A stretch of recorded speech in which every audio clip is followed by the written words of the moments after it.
So those of you who, again, have stiff hamstrings, have yourself a couple of bricks so that you can put your hands onto.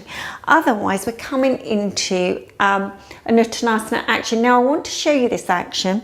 Now, I'm pressing down in the outer foot bone to actually stabilize the lower leg. Because what I want to do is, when I roll this area, I don't want to roll the knee in. That's a dropping of the knee. So you have to see that the outer shin, the outer foot bone is moving down. So the outer shin is active. There is a sharpness cutting back, but then once you've got that stable, then you can start to move this area. This area comes around this way. So this area comes around this way, this way, this way. You want to try not to twist your knees. So when you're in this position, it's very difficult. If the feet have any damage or condition, then the knee wants to go in. So you have to see that you're in this position so that you're not dropping. You're creating a very big frame for yourself. So you've got to continue thinking about that. Sharp back, and there's that area it rolls. You can see that this knee doesn't move, but a lot of people that would move because this inner arch drops. So you have to be sharp in this action. All right, so your turn now. So see if you can get that right direction. So it's a bit challenging this with your Uttanasana to get that right direction. Put your hands onto bricks, put your hands onto the floor, but be sure that you stabilize that lower leg by sharpness in the outer foot bone, by lifting that inner ankle, by cutting back that outer shin, by stabilizing that lower leg. So once that lower leg is stable, then we can start to get this action of turning. We can start to get this turning action in this outer area, in this outer hip area. So this is really quite an important action. Soft inhalation and exhalation. Be there for a moment or two. All right, well done. And then release it. So we're going to come into Adho Mukha Svanasana now, another forward action. Just have a look how we're going to go into this now. So we're coming from bent legs in this position. Now when you're here, you have to really load into your arms. When you tuck your toes under, you want to see that you spread your toes. But now you have to just imagine that your shins get that same cutting back action. So you've got to cut those shins back, and it may be difficult. If you usually hit the deck with the heels, it may be difficult because you want to take time to cut those shins back. Not the knee like that. You've got to just see that those outer shins come cut back and that you get that broadness again in that lower back region. You've got to get that broadness again. So that area really does work very strongly. So come on then.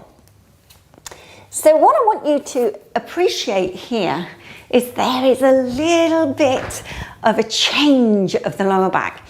So kneeling, tucking your toes under, weighting your wrists, your forearms, tuck your toes under. Now do not straighten your legs straight away. Soften them if you're already up. Soften them and now cut back with those outer shins.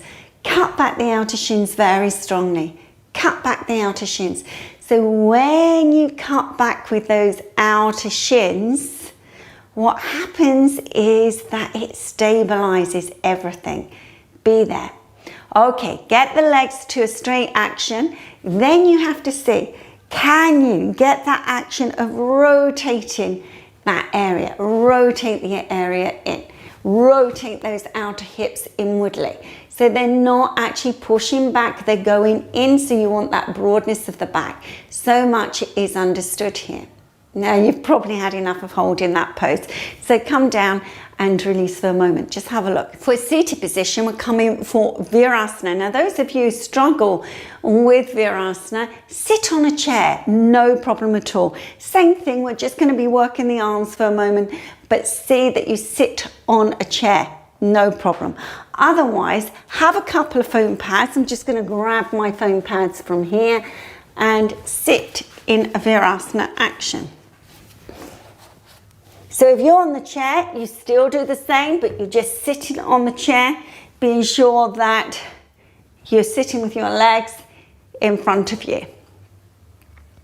All right, now those of you with stiff shoulders, have your belt handy. So you can have your belt in this position. We're going to lift up. Now, Virasana is a great pose to understand your groins, because actually if you come forward slightly in this position, you can see that there's a little bit of a bite in this area. And you've got to keep that bite, because that's got to start to eventually become really long. Now it might be that you can sit in this position and take one of these away. If you're on the chair, that you still come forward and get that action, understand it. You've got to push down with your shins very strongly.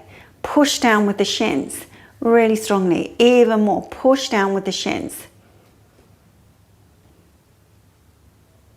Okay, so we're coming for this Gomukhasana action, either to the belt, or we're going to catch the hands, whichever stage you're at. Now, as you do, you've got to push down more into the thighs very strongly. So you go up. So you push down into the thighs, so you go up. Lift the chest, move the dorsal spine in. So if you're on the chair, you push down into your heels, so the thighs are activated, whichever way you are working. All right, so we come to the other side again. Go and see that you push down very strongly into those thighs, into the shins, and then we come. And then we extend and reach. This is not all about the arms. This is about moving the dorsal spine in and going down into the shins. You can see that lift that I get there. I'm going down into the shins and lifting up. Yeah, so get that action, get that movement, get that understanding and sense of direction. Okay, and release in. One more time. So we'll repeat. This time, go and see if you're on the chair again, you have to come forward slightly. If you're in Virasana, see that you get that bite on those ribs and then sit back into your seated position. Okay, so again, we take the left arm out, right arm up, reach up. Now, pull on those arms, pull on those fingers and go up with the elbows, go up. Go up so that you lengthen through the side waist. Go up so you lengthen through the side waist. Keeping that action, keeping that understanding and connection. Okay, well done. All right, one more time, other side. And get that action. Go and see. Connection, reaching up. Getting that connection, getting that awareness, getting that understanding. Keeping that connection there. Pushing the dorsal spine in very, very strongly. And press down into your shins. If you're on the chair, push down into your heels. And go up. Go up. Go up. Yeah, this is it. This is the way you do. Then releasing and releasing the legs. Sit in Dandasana. If you're on the chair, come back to your Dandasana on the floor if you can. Maybe on a foam pad or two, whatever you're using. And push down with your thigh strongly. Now ground down very much with these outer hips. These outer hips have got to ground down very strongly. And lift up. Lift up through the center of the body. Hands beside you.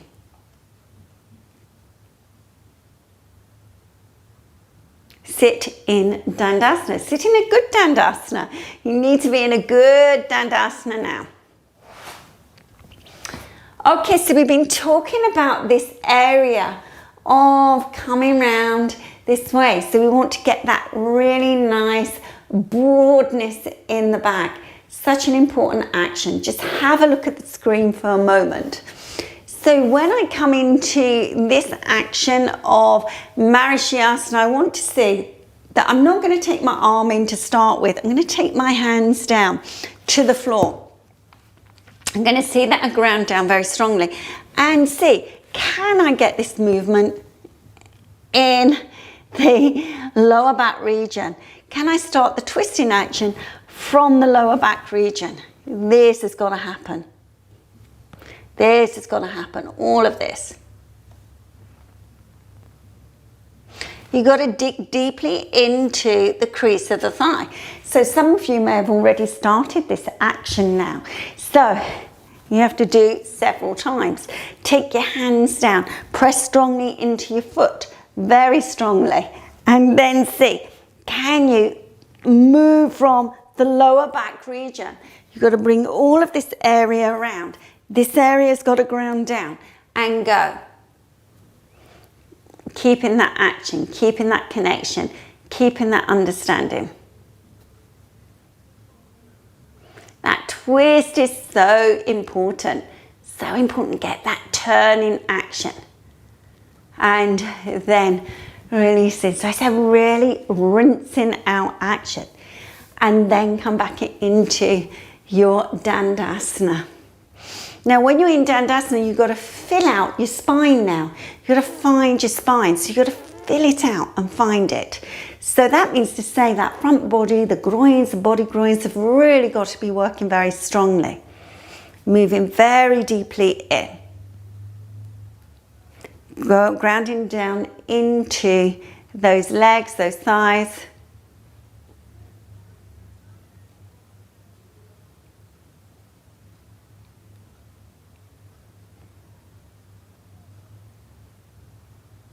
And then releasing. Well done. Okay, so just have a look. I'm not going to keep you very long. We're coming for Sirsasana, but we're not going to keep you very long in this. So when you come for Sirsasana to the wall, then, or to in the center of the room, see that you're connecting with some of those actions. Taking the legs up, being aware of this action. Now, when the legs are together, they've got to stay together. You've got to see, can you get that rolling action? So you're lifting up and you're rolling in.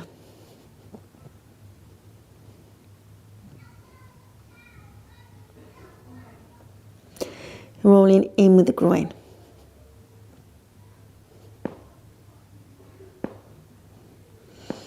Okay, so that's an opportunity. If you're not going up into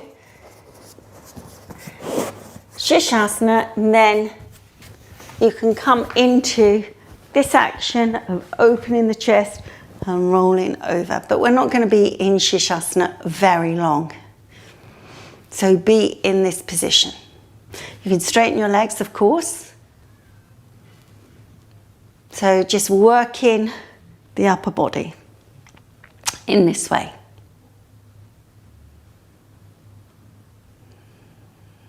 Okay, those of you in Sirsasana, see that you're getting the action. Go and push up with those legs. So if you're taking a bit of time to get yourself organised by the wall in the centre of the room, then get yourself into a position where you're going up and you're really researching, energising, finding out about this action, finding out this extension up, this rolling in, getting this broadness in your back. Find the broadness in your back.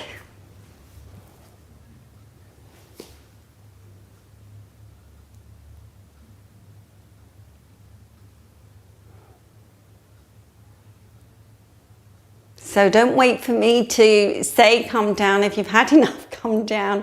But if you can stay for a little bit longer, then do so.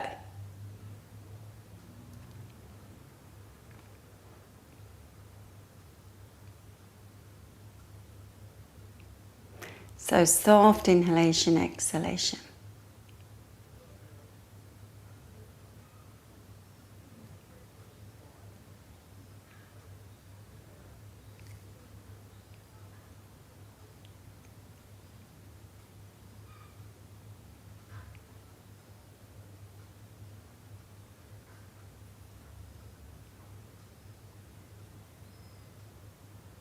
All right, so now start to come out of your pose.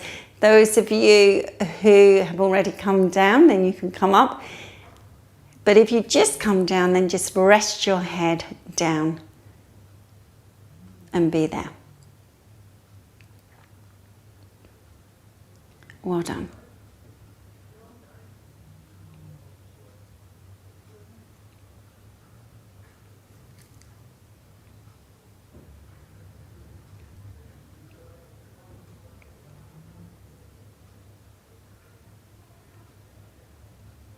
Okay, and coming up and coming up. All right, so if you have foam pads, then use foam pads. If you haven't got foam pads, then you will need to use something that's going to give you a bit of height. Now, this might be too many for you, so you might need to have only 3 or 2, depending. So what we're going to do is to come into this action, connecting the chest and straightening the legs, being in this position. So you've got to just weight down with the soft tissue fibre to try and get that length in your psoas muscle. Now, if it's painful on your back, if you find it's a bit aggravating, then take a foam pad away. If you're using just cushions, then that's quite nice. I've used this with turned wash basins before, so whatever you're using, be sure that you're lifting your back pelvis.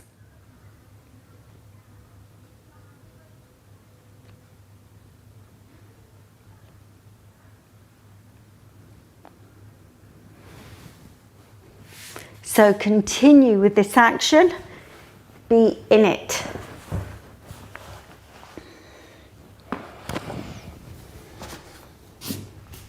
Be in it. Keeping that connection with the upper body. So, you know, there's a lot of work on the upper body today.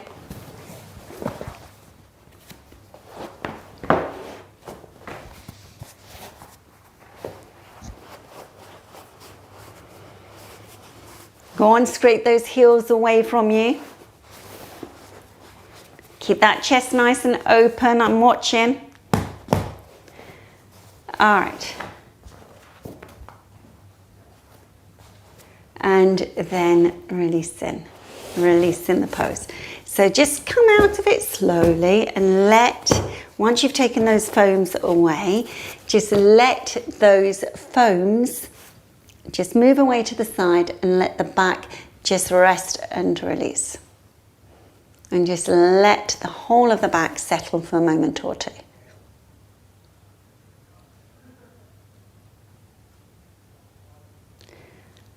Okay, well done. All right, you can see I've got the rolled mat here. You can use the rolled mat. If you haven't got a bolster, this is very useful. And we're just going to release the back. So you can use the bolster if you've got one. I quite like this rolled mat because it goes through the centre of right through the centre of the spine. So this is quite nice to use. Because it stops you over moving. You might need to move your head the same side as the knees. Whatever works well, get in that action.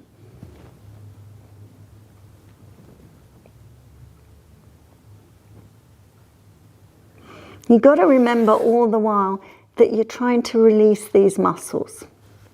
And so you've got to let them go, surrender. Okay, so be in it. If you're using the rolled mat or you're using a bolster, just be in that action. Be in that action. So you're just going to let the body settle for a few moments. You might find that the body needs to settle for a little bit longer. If this is the case, then stay in the pose for a little bit longer. This is